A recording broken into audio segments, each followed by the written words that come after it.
നമ്മൾ നെക്സ്റ്റ് നോക്കാൻ പോകുന്നത് MSSൻ്റെ മോഡ്യൂൾ 2ൻ്റെ കുറച്ച് കാര്യങ്ങളാണ്, പോർഷൻസ് ആണ്. സോ നമ്മൾ starting with functional and non functional requirements. നമുക്കറിയാം ഒരു പ്രൊജക്റ്റ് നമ്മൾ ചെയ്യുമ്പോഴത്തേനും നമ്മൾക്ക് ഇനീഷ്യലി ഡിസ്ക്രൈബ് ചെയ്യേണ്ട രണ്ട് കാര്യങ്ങളാണ് ഫങ്ഷണലും നോൺ ഫങ്ഷണലും ആയിട്ടുള്ള റിക്വയർമെൻറ്റ്സ്. ഇനി ഫങ്ഷണൽ ആയിട്ടുള്ള റിക്വയർമെൻറ്റ്സിനകത്ത് എന്തൊക്കെയാണ് വരുന്നതെന്ന് നമ്മൾ നോക്കിക്കഴിഞ്ഞു കഴിഞ്ഞാൽ അതിലെ ആദ്യത്തെ കാര്യം നമ്മൾക്കറിയാം, from the name it self, അത് എന്ത് ഫങ്ഷനാണ് ചെയ്യുന്നത്. അതായത് ഇപ്പം ഈ ഒരു സിസ്റ്റത്തിൽ നിന്നും നമുക്ക് ഇപ്പോൾ ഒരു ഇൻപുട്ട് കൊടുത്തു കഴിഞ്ഞാൽ എന്ത് ഔട്ട്പുട്ടായിരിക്കും നമുക്ക് ലഭിക്കുക, അല്ലെങ്കിൽ ഇപ്പോൾ ഒരു സിറ്റുവേഷൻ വന്നു കഴിഞ്ഞാൽ അതെങ്ങനെയായിരിക്കും ആ സിസ്റ്റം ബിഹേവ് ചെയ്യുക, what it should do, what it should not do എന്നീ കാര്യങ്ങളൊക്കെ പറയുകയാണ് ഫങ്ഷണൽ റിക്വയർമെൻറ്റ് ചെയ്യുന്നത്. ഇനി നോൺ ഫങ്ഷണൽ റിക്വയർമെൻറ്റിനെ കുറിച്ച് പറയുകയാണെന്നുണ്ടെങ്കിൽ വാട്ട് ആർ ദി കൺസ്ട്രെയിൻസ്, നമ്മൾ ഈ ഫങ്ഷണലിൽ പ്രൊവൈഡ് ചെയ്യും എന്ന് നമ്മൾ പ്രോമിസ് ചെയ്യുന്ന കുറച്ച് കാര്യങ്ങളുണ്ട്. അപ്പം ആ ഒരു സർവീസസ്, ആ ഒരു ഫങ്ഷൻസിനോ വരുന്ന കൺസ്ട്രെയിൻസ്, ഇപ്പോൾ ഇവിടെ എക്സാമ്പിൾ കൊടുത്തിരിക്കുന്നത് ടൈമിംഗ് കൺസ്ട്രെയിൻസ് ഉണ്ട്, constraints on development process, standards, ഇതൊക്കെ നമ്മളുടെ നോൺ ഫങ്ഷണലിൻ്റെ കീഴിൽ വരുന്നതായിരിക്കും.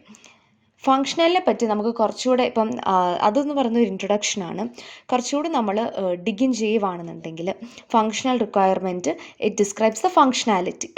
പേരിൽ നിന്ന് തന്നെ നമുക്ക് മനസ്സിലാക്കാം ഏത് സോഫ്റ്റ്വെയർ ആണ് ഉപയോഗിക്കേണ്ടത്, what are the expected users, ഏത് ടൈപ്പ് ഓഫ് സിസ്റ്റമാണ് എന്നുള്ളതൊക്കെ നമുക്ക് ഫങ്ഷണൽ റിക്വയർമെൻറ്റിലായിരിക്കും സ്പെസിഫൈ ചെയ്യേണ്ടത്. ഇനി നമ്മൾക്ക് user requirements, functional user requirements statements ആയിട്ട് നമുക്ക് കിട്ടും. അത് നമ്മളുടെ സിസ്റ്റം എന്ത് സർവീസസിനെയാണ് പ്രൊവൈഡ് ചെയ്യേണ്ടത് എന്നുള്ളത് മനസ്സിലാക്കാനായിട്ട് സാധിക്കും.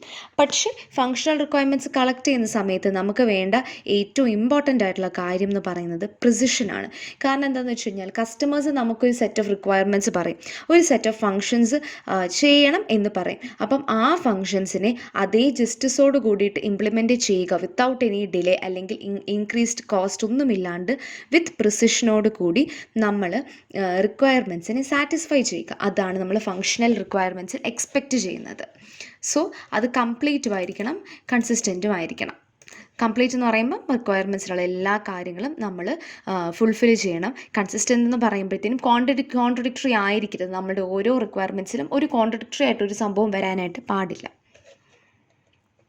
നോൺ ഫങ്ഷണൽ റിക്വയർമെൻറ്റിനെ കുറിച്ച് പറയുകയാണെങ്കിൽ നമ്മൾ നേരത്തെ ഇൻട്രൊഡക്ഷനിൽ പറഞ്ഞ പോലെ തന്നെ കൺസ്ട്രെയിൻസ് കാര്യങ്ങളൊക്കെയാണ് നമ്മൾ അതിൽ ഡിസ്കസ് ചെയ്യുന്നത്. സോ ബേസിക്കലി ഇപ്പം ഇതിനകത്തെന്ന് പറയുമ്പോഴത്തേനും നമ്മളുടെ ഏതാണ് IDE യൂസ് ചെയ്യുന്നത്, പ്രോഗ്രാമിംഗ് ലാംഗ്വേജ് ഏതാണ്, ഏത് മെത്തേഡിലാണ് ഡെവലപ്പ് ചെയ്യുന്നത് എന്നുള്ളതൊക്കെയും നോൺ ഫങ്ഷണലിനകത്ത് നമുക്ക് സ്പെസിഫൈ ചെയ്യാനായിട്ട് സാധിക്കും.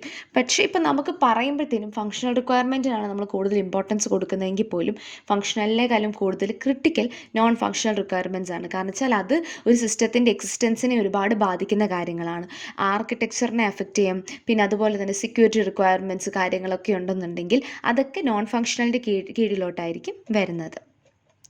ഇവിടെ കൊടുത്തിരിക്കുന്ന പോലെ product requirement, organisational requirement, external requirement, ഇതൊക്കെ നമ്മളുടെ നോൺ ഫങ്ഷനകത്ത് വരുന്നതാണ്. പ്രൊഡക്റ്റ് റിക്വയർമെൻറ്റ് എന്ന് പറയുമ്പോഴത്തേനും നമ്മൾക്കുള്ള ഒരു പ്രൊഡക്റ്റ് ഇന്ന പർട്ടിക്കുലർ വേയിൽ ബിഹേവ് ചെയ്യുക എന്ന് പറയുമ്പം ഇവിടെ സർവീസസും ഫങ്ഷൻസും അല്ല നമ്മൾ ഉദ്ദേശിക്കുന്നത് എക്സിക്യൂഷൻ്റെ സ്പീഡും റിലയബിലിറ്റിയും കാര്യങ്ങളും ഒക്കെ ആയിട്ടാണ്. ഓർഗനൈസേഷണൽ റിക്വയർമെൻറ്റ് എന്ന് പറയുമ്പോഴത്തേനും നമ്മളിപ്പം ഒരു സോഫ്റ്റ്വെയർ ഒരു ഓർഗനൈസേഷന് വേണ്ടിയിട്ടാണ് നമ്മൾ ക്രിയേറ്റ് ചെയ്യുന്നത് എന്നുണ്ടെങ്കിൽ അതിൻ്റെ പോളിസീസും അതിൻ്റെ പ്രൊസീജിയേഴ്സും ഒക്കെ ആയിട്ട് കംപ്ലൈ ചെയ്യണം. എക്സ്റ്റേണൽ റിക്വയർമെൻറ്റ് എന്ന് പറയുന്നത് സിസ്റ്റത്തിൻ്റെ പുറത്തുനിന്ന് വരുന്ന റിക്വയർമെൻറ്റ്സും കാര്യങ്ങളും സാറ്റിസ്ഫൈ ചെയ്യാനായിട്ട് സാധിക്കണം. അപ്പം ഇത്രയും കാര്യങ്ങളാണ് ഫങ്ഷണൽ ആൻഡ് നോൺ ഫങ്ഷണൽ റിക്വയർമെൻറ്റ്സിൻ്റെ കൂടെ പറഞ്ഞു പോകുന്നത്.